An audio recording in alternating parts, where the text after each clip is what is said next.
Okay, I know that most of everybody that's found my channel has generally been coming for the Let's Defend.io sock exercises. I figured I'd try something just a little bit different, at least for today's recording. So I observed on Twitter, um, this was now probably 2 or 3 weeks ago, maybe mid-November, a tweet that had been put out that had basically mentioned Microsoft putting out their own choose your own adventure game, which, okay, I'll bite. I always liked choose your own adventure books way back when. So basically, it's over at mssecurityadventure.com. Basically, where you will take the role of a SecOps lead and run through the journey to secure an organization. So, reading the text, do you have what it takes to become the security hero you've always been destined to be? The security field can be a challenging one. Yeah, no kidding. Where every choice you make can have severe consequences. Kayana, and I'll probably butcher some names, if not all of them. So if you know exactly how that's supposed to be pronounced, I'm sorry, is a SecOps lead at her company Contoso, the name of a fictional company that Microsoft loves. If you ever take a look at any of the Microsoft training, Contoso this, Contoso that. Can you guide her through her journey and help her secure her organization, or will you fall victim to the many pitfalls that await? Start the adventure. And I figured I would kind of just vocalize while going through this the mindset for the decisions. Because there are instances where if you don't apply kind of that defensive incident response mindset, you could basically pick what would not be the best solution for a particular question. I will admit I did go through this once before, but it's been a couple of weeks, so not everything is all fresh. Okay, going back to this. The unicorn stands before you at the path's crossroad. Its voice rings out. What say ye? Shall you take the lonely path up the snowy ice fields of Mount Rainier, or will you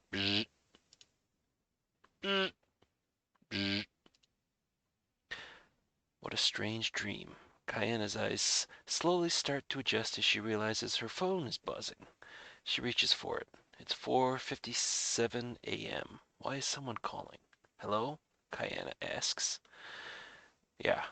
Effectively, if you work SOC or incident response, it's pretty much 24 by 7 that, somebody can reach out and get in contact with you. Kayana, we've got a problem. It's Tim from the night shift, and he seems panicked. Things were going fine last night, but then we started noticing a major slowdown on the customer website. It definitely looks like a DDoS attack. We could really use your help.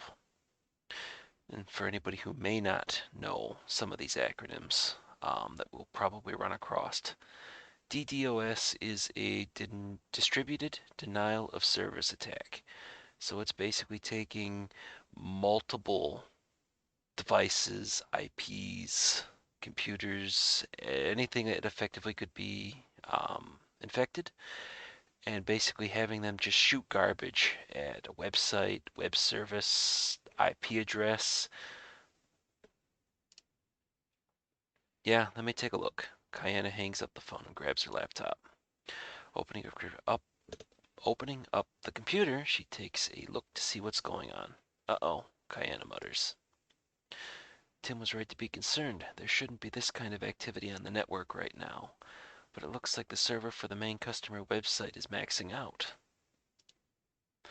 Kayana takes a look to see where the traffic is coming from. There are easily 80,000 devices from all over the world bombarding the server, and it's sustained since midnight. A botnet must have infected these devices, and they're now being used in a distributed denial of service attack. Shoot. Shoot, shoot, shoot, shoot, shoot. This is really not good. I need to stop this before it gets any worse, Kayana thinks. Before the problem snowballs, Kayana goes into quick action. She starts to scale up the front end resources to cope with the incoming attack as a temporary fix. It's expensive, but it should help as she figures out what's going on. And so if Contoso had not gone through and partnered with Cloudflare or some other provider in order to protect their web assets, effectively, if they're on like Azure or AWS from Amazon, effectively they can just pay more to handle more. Ergo, why it denotes about it being expensive. They're essentially scaling to fit demand. Hopefully, Takumi is in a good mood. He's an understanding manager, but the cost of this might push him to his limits. Some hacker is using a botnet to attack our company, but why? She thinks to herself. Taking a look at the threat intel feed, she sets up blocks to deflect the bad IP addresses and systematically denies service to them. She then isolates the targeted asset, the company website server, and determines the indicators of compromise that correlate to attack. Next up, her fingers are flying as she puts blocks in the firewalls, load balancers, web app firewalls, etc. That should help for now, she says to her dog Buster, who is still fast asleep. The sun starts to pour in through her window. Her co-workers will be waking up and accessing the network soon. Kayana starts to modify the front end to allow each IP to only request a single resource, throttling the response so that no single attempt can take up too many resources. No way they are going to crawl all our records and crash our website. Spelling mistake. She mutters, "Ping." Ah, the dreaded ping during an incident.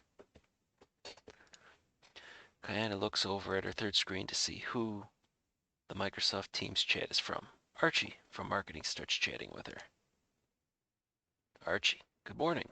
Kayana, kinda busy right now. What's up? Archie, sorry, I just got this weird ask from my boss Paula requesting access to our file sharing tool, but she's the one who gave me access. Thought this was weird, so I wanted to bring it up. Kayana, okay, thanks. And which takes us to our first decision that we get to make in this choose your own adventure, with the options of focus on the attack or investigate Archie's message. So what has become increasingly common, if you're new to the InfoSec field, is that effectively a bad guy will go through and try to create a lot of noise. So this distributed denial of service attack would be that lot of noise. It draws all your attention to this one incident, while effectively they grab whatever they're looking for and they go out the side door or the back door because you're focused on the front door because that's where the dumpster fire is. So if you weren't aware of this, you might just kind of think, well, okay, we know what we're focusing on, or the company's the target of a DDoS attack, so let's just focus on that. The big takeaway with this, even if you were not aware of the facts in regards to create a big hubbub and then have the bad guys come to the side, is the fact that Archie's reaching out to Kayana about a message from his boss with access that she should already have. This says that there's something more going on. Now, not every single instance of two things going on at the same time are going to be correlated, but in this particular instance, and just because of the fact that I remember from before, they're tied together. So the best response, at least in my mindset, is investigate Archie's message. Archie's not one who would normally flag something like this, so I'd better see what the problem is, Kayana thinks. Kayana, did you contact Paula about it? Archie, I did. She said that she didn't submit any request, but the message looks like it was sent from her account. This right here is the big red flag. Archie talked to his boss. Boss denied sending anything. Kayana, let me take a quick look at the message. Can you forward it to me? Archie, sure thing. Kayana, okay, thanks. I'll take a look and get back to you. Don't do anything until I do. Archie, appreciate it. We have that big product launch coming up in a few days, and Paula would freak out if we couldn't access her files. Kayana opens the email. This is strange, she thinks. It does seem legit. The sending address is coming from her real account. The header looks right. The message has the current logo in the signature. No one else has been CC'd, and there aren't even any grammatical errors. No red flags.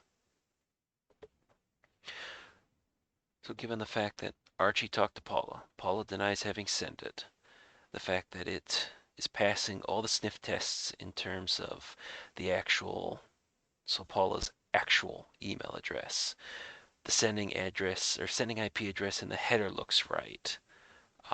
So it would be probably from Contoso's email server or servers. The fact that it's only targeting Archie. Um, there's no spelling mistakes. All of them big red flags, in particular that this message came from Paula's actual account. So given the fact that Paula's been confronted with this, she denies having sent it. This makes it look like Paula's credentials have effectively lost her control, or left her control. So somebody is able to sign in as her, has access to her email, her file shares, anything else that she's got access to. Still, if Paula didn't send the request, then something is going on. This on top of the DDoS attack. DDoS attack seems more than a coincidence. I better keep investigating this, she thinks. Kayana opens Azure Sentinel and zeroes in on a medium level alert from Microsoft Cloud App Security, warning that there is a high volume of downloads from the night before. Pretty good bet that that's going to be downloads from whatever Paula would have access to. Oh wow, I don't think anybody has looked at this. Kayana thinks we've been so focused on the DDoS attack that this hasn't even been triaged yet. I better follow up. Before she gets started, she scans the remaining high alerts to see if anything else is related. So, just right back before my previous comment in regards to set the dumpster fire out in front of the front door of the business and break in through the side or back door. Why is it that WAF alert level high level now? It was low level yesterday, she asks. Buster doesn't have a good answer for her. The dogs usually never do. Kayana drills into the alert and sees that a third-party threat intelligence feed identified a compromised open-source software. Azure Sentinel correlated the two threats and raised the alert level to high. So, being a Microsoft Choose Your Own Adventure, it's focusing heavily on Microsoft's offerings. If I remember correctly, Azure Sentinel is their SIEM. So in this, it's basically relying on outside intelligence to denote that, okay, there's a problem with this open source software on the Contoso that the Contoso network has installed. I see that this software is installed, ergo the alert level is raised to high because obviously this needs to be fixed. Archie's right. Someone hacked the system. Kiana's stunned. She feels her adrenaline rise. What if the hacker's stolen? How did they get in? How do I stop them?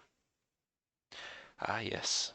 Those are usually the general questions when you actually find yourself in the middle of a dumpster fire moment. Actually finding evidence that the The bad guys are in and they're actually doing something. Okay, stay calm. Maybe I should get some help, but what if I'm wrong? I really don't want to throw up a red flag unless I'm sure. And now this would come down to company culture. Where I had been previously a SOC analyst, if you reached a certain level, proved yourself that you're not going to go flying off the handle, effectively management would rather have you be safe than sorry, regardless as to whether or not if the SOC ended up with egg on their face or not. If something doesn't look right, doesn't feel right, and you got a bad gut feeling, raise the red flag. But again, it'll come down to more of a corporate culture type of thing. Maybe you're involved in an organization that you need to have like 99.99% certainty before you throw a red flag. Although, realistically, looking at all this, the DDoS, and then the message from Paula to Archie that Paula swears she didn't send, requesting access to a file sharing tool, to the file download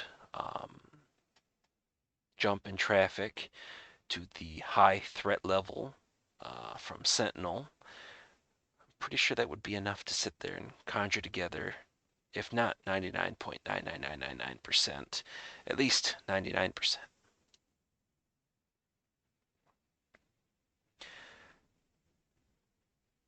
Given the fact that I have no idea how big Contoso is and what we've kind of gone through in previous thought process, there's enough here to warrant getting everybody involved.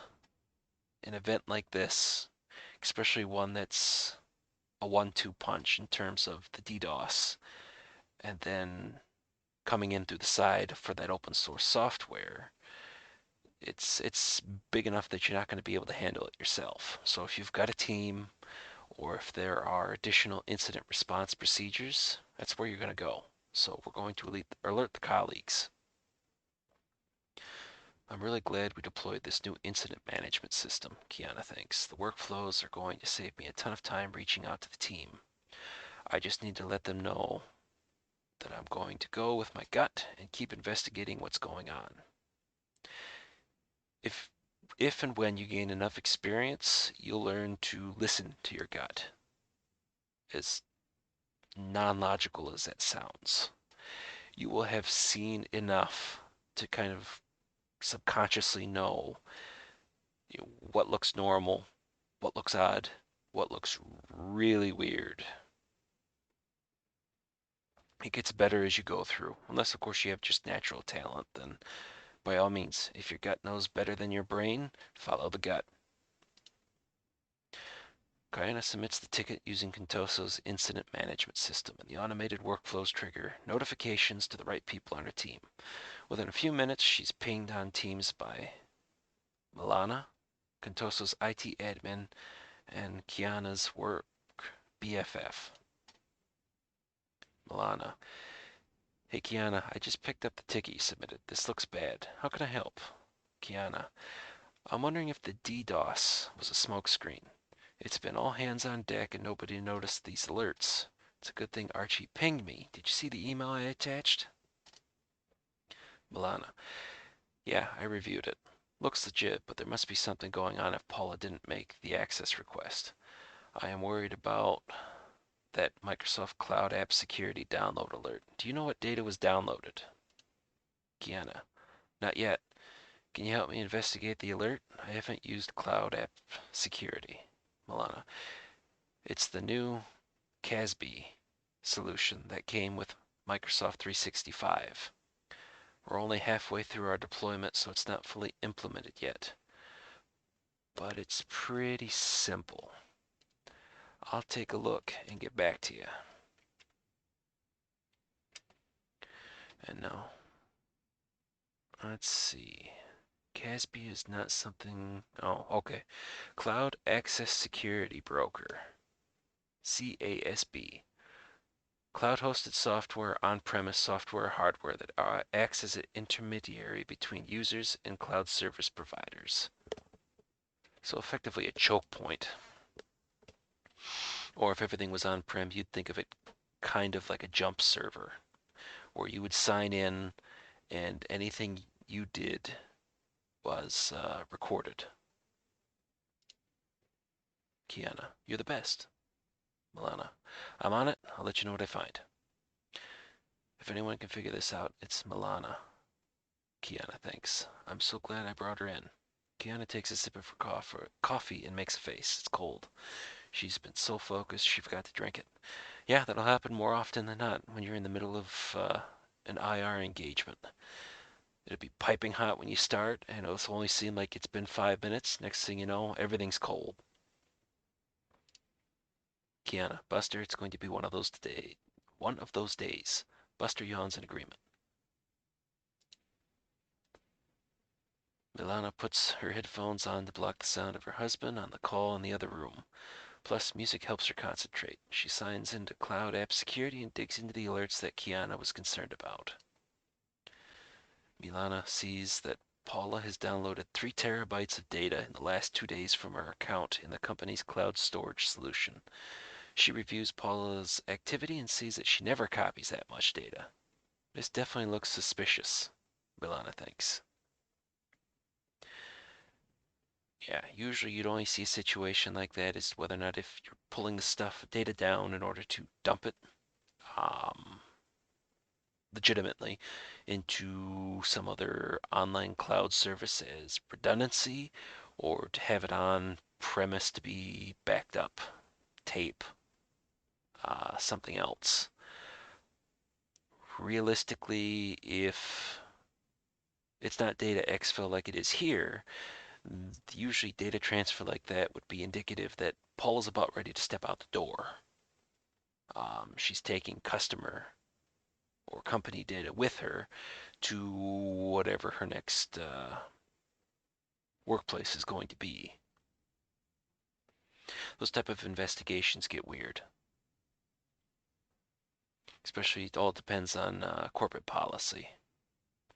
Where I'd worked previously, we allowed fairly open internet access, but what you'd end up seeing is people using um, like file sharing sites. They'd have a bunch of personal data on their machines and they'd have to upload it. But that data transfer would be over a certain threshold, and the SOC would actually have to investigate to find out, hey, what you doing? Pouring a fresh cup of coffee, Kiana gets a message from Milana explaining the issue with the downloads.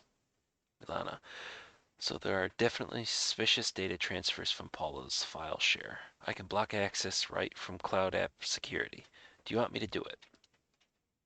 Kiana, Paula's team has a big product launch coming up. She's not going to be happy if she can't access her files. Let me think on it for a minute. Kiana stands up to stretch and does a quick sun salutation to clear her head and then sits down at her desk. The safest option is to block the account, she thinks. But just last year she'd blocked access to an account and it turned out to be a false positive. Management was not happy. Okay, taking us to the next section of decision making. So again, this would come back to more of a where does the corporate culture sit?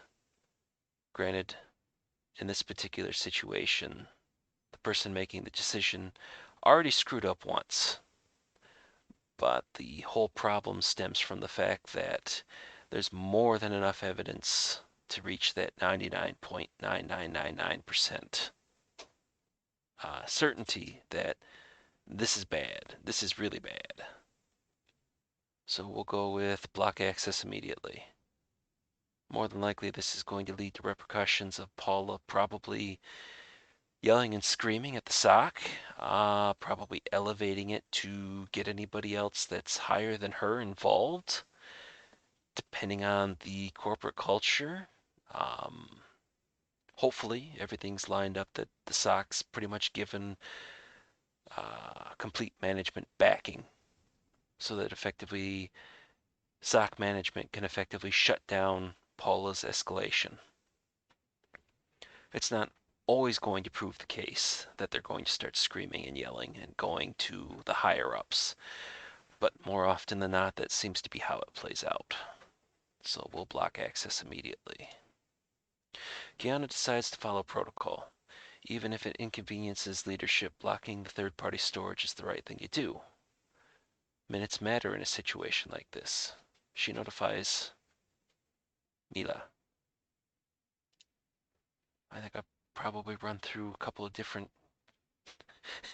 pronunciations for that name. I'm not really good with names. Kiana, go ahead and block access. I think it's the right call. I'll message Paula to let her know. Mila, sounds good. Kiana fires off a chat to Paula, then rolls her shoulders back and flexes her fingers over the keyboard. It's time to investigate. She opens Contoso's email security tool and sees a number of failed login attempts for the IT admin. That's not good, she thinks. Where are they coming from? Kiana runs the IP address through a third-party registry tool. The address is owned by her company, so she checks her asset management tool and sees that it's for the web content management system that runs their website. Kiana, the web server's been compromised. Since Kiana knows both the web server and Paula's machines are probably compromised, she looks for emails sent to Paula from the CMS tool and finds one from the week prior. Gotcha, she smiles to herself. So it looks like the order of attack is the bad actors were able to pop the CMS tool and then used that to credfish Paula. And then once they were able to get Paula's creds, go through, get in, and pull down the data using the distributed denial of service as a smokescreen. The hacker must have compromised the company's website through the open source software vulnerability I saw in Azure Sentinel, she thinks. Then they sent a phishing link to Paula. I can see why she clicked it. The URL is from our website address. Now the question is, what happened when Paula clicked the email? I need to check her computer for malware. Kiana opens her antivirus tool to continue her investigation. She looks at the antivirus alert logs. An alert catches her attention. When the web browser is accessed, it makes a network connection to an Eastern European IP. So for this particular point,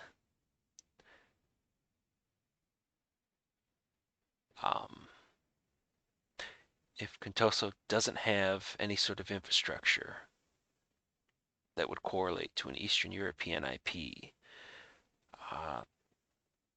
obviously this is one more indicator of compromise to be chalked up to this whole event. Oh no, she says, startling Buster. She types a quick message to the security team's channel.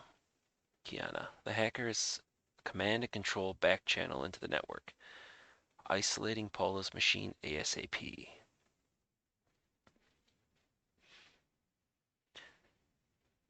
So this is I guess, there's nothing wrong with how this is done. The only thing that I would add would be not only Paula's machine, but the CMS tool, whatever server that's residing on, and as to whether or not if that includes the server that's hosting that open source software with the vulnerability. Granted, it might make like website access for clients hitting Contoso that much more difficult, but at this particular point, it's pretty much do whatever you can to stem the bleeding and make sure you've got everything to kick the bad guys out and then clean up. She pivots to Microsoft Defender for Endpoint to dig into the machine's timeline and isolate the machine. Buzz, buzz. And here we go. The Paula phone call. Kiana answers her phone. Hello? Kiana, this is Paula. What's going on? First you blocked access to my file share. Now I have a message popped up on my screen telling me I can't access my files unless I pay $1 million. I have product launch in 3 days. I can't afford any downtime. Kiana realizes the bad actor must have scheduled a task to run ransomware if the C2 channel stopped communicating. Kiana starts to explain what happened to Paula. You've been hacked. I needed to isolate your machine because I don't need to know all the details. I just need to access my files, interrupts Paula. Huh, one of those people. Kiana tries to explain, I know this is really important to you, but it looks like our system was hacked and we're working on that now. Just get it fixed. Fast, says Paula, hanging up. I've had to deal with more than my fair share of people like Paula here. In this particular case, um, assuming that the phone calls would be recorded, I might sit there and take it to Paula's boss, um, just to see about, I don't know, maybe having a talking to in regards to how you interact with IT. Granted, okay, I can give her a little bit of slack. I guess it really depends as to what the history would be. This is the first time that, Paula's been interrupted like this. I can give her enough slack, but if this is just indicative to a bigger problem, probably have to have HR and her manager involved to sit there and get a bad situation straightened out. But you may or may not agree. I think it mostly just comes down to the type of person and personality that you have. I don't tend to like to deal with crap from anybody. Kiana is torn. Paula is typically so friendly. She must be under a lot of pressure. Kiana wants to help her get back up and running, but knows that she needs to stop the hacker from getting their hands on more data. Oh, okay, so that explains it right there. So this is just a one-off. More than likely just due to that product launch in the 3 days window. Given the fact that the damage is already done, Paula's workstation's been encrypted with the ransomware, and effectively can go on the back burner. Any data she had on the workstation should have been backed up to a network share somewhere else. And with the workstation isolated, it's just the workstation that's going to be ransomwared. So I would say keep investigating the data exfiltration because Paula's computer's remediated currently. It's isolated. Sure, everything's ransomwared, but okay, it's one workstation.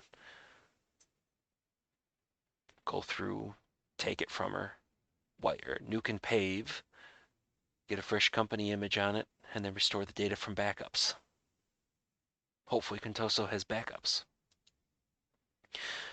Kiana knows it would be irresponsible to focus on one device when a bad actor might be exfiltrating data. She needs to see this investigation through, so she waits to look at Paula's machine. Kiana's next step is to check for lateral movement. She goes to Microsoft Defender for Identity to look at all the connections from Paula's device. Looks like there have been connections outside Paula's normal working hours, Kiana thinks. I know she's busy with the launch, but she's probably not working at 3 a.m. Kiana digs in to examine a few suspicious connections. First, she finds a remote desktop attempt to another machine. Looks like the hacker used PowerShell to see what's out there on the network. She also sees the third-party storage connection she discovered earlier and realizes the data was sent to the same foreign IP address as the one accessing the CMS tool. There you are, she says to herself in her best grizzled detective voice. Buster is impressed. Kiana starts thinking about all that's happened. This is a huge incident. She knows her team is good, but they haven't ever seen anything like this. Could be a good learning experience, but I also don't want to waste time, she thinks. Contoso also contracts with a top-rate incident response team. They're expensive, but they can probably solve this faster than her small team. Kiana pings her boss, Takumi, for a quick call.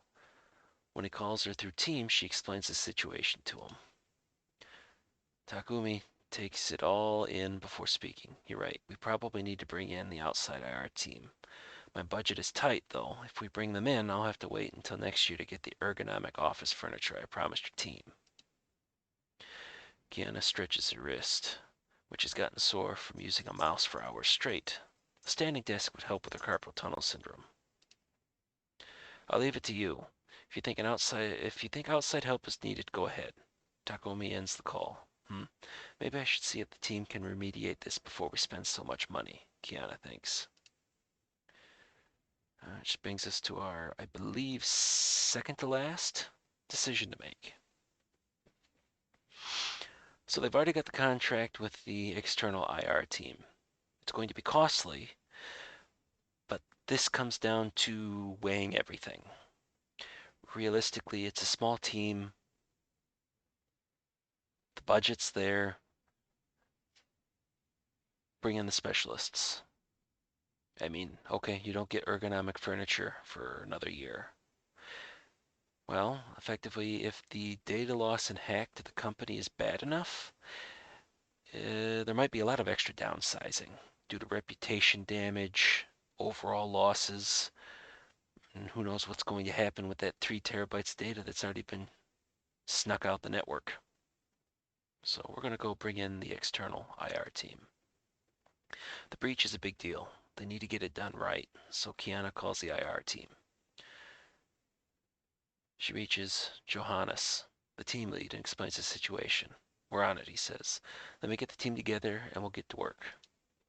24 hours later, and after some much needed sleep, Kiana schedules a recap session with the IR team, Takumi, and Mila. We've removed the hackers, says Johannes. Based on the investigation, we built a recovery plan, he continues. To evict them, we reset the Kerber's tickets at the domain level, then simultaneously reset all accounts, cut connections to all C2 channels, and remove the malware. I have our team rebooting your systems now. So effectively, find all the compromised devices, kill anything that would allow them to keep access, and basically clean the machines, or effectively nuke and pave. That's great news, says Tugame. What should we do to prevent this from happening again? Well, you can never eliminate all risk, but I highly recommend that you turn on threat protection for Azure SQL, enable multi-factor authentication, MFA, and block legacy authentication. I'll email you a document with more detailed recommendations. Especially now, any opportunity you have to turn on MFA for anything, not even corporate, but in your personal life as well, it's always a good idea. Good ideas, says Kiana. Thank you. We could have never done all this work so quickly on our own. One more thing, says Takumi. Kiana, tomorrow I'd like you to attend a meeting with the executive and public relation teams. We need to decide if we share what happened with customers. I'd like to have your recommendation. The next morning, Kiana calls into the meeting with PR and the executive team, including Lewis, the CEO. Rolf, the PR team lead, begins the conversation. The question is whether we should tell our customers to keep the breach quiet, he says. We were able to contain the breach, so no highly confidential data was stolen. We aren't in a regulated industry, so we aren't required to share the information. I'm inclined to say we should keep it quiet. I agree, says Lewis. Why rock the boat when we don't have to? Takumi defers to Kiana. What do you think? Should we tell our customers or just move forward? Kiana hesitates for a moment. She believes they should be transparent. If she were the customer, she would want to know. But this is her first meeting with the executive team. Maybe she shouldn't contradict the CEO. Well, considering the fact that ball's in Kiana's court, given the fact that there was already some data loss, everything else like that, I would say notify the customers proactively. They more than likely already have questions in regards to why the website was so slow due to the distributed denial of service attack. At this particular point, honesty is going to be better than trying to sweep it underneath the rug. I advocate for transparency, says Kiana. If I were a customer, I would want to know. I think they would trust us more if we're honest. I agree with Kiana, says Takome. We shouldn't hide this. Lewis thinks about it, and he agrees and activates the PR team to craft the right message to deliver Contoso to deliver to Contoso's customers. Over the next few days, there's a small amount of negative press, but 95% of the customer base remains. By cutting budget in a few other areas, Contoso is able to maintain their profitability goals for the year. A few weeks later, Takumi asks Kiana to attend another meeting with him. This time it's her, Takumi, and Lewis. Lewis is quick to get started. Takumi has filled me in on the details of the security breach. I want you to know that I'm impressed with the way that you kept your cool during a tough situation. You made the right decision at every turn, which I know saved us customers and money in the long run. Thank you. Kiana is elated. The three discuss strategies moving forward to plan for any future attacks. So I'm assuming this was probably the best way or best answers for everything. It was interesting enough. So hopefully that explains the mindset that you tend to find yourself in for an IR incident. I guess if there are any questions, concerns, or to continue the conversation, go ahead and post a comment. We'll go from there. Again, this is over at mssecurityadventure.com. I've actually had it up on the text bar the entire time up top for this entire video. So feel free to give it a try. You disagree with the answers that I gave? Did you do something else and get a better response as opposed to the 95 or keeping 95% of the customer base? I'd be interested to know. Save me the time of going through and running through all this again. But see everybody next time.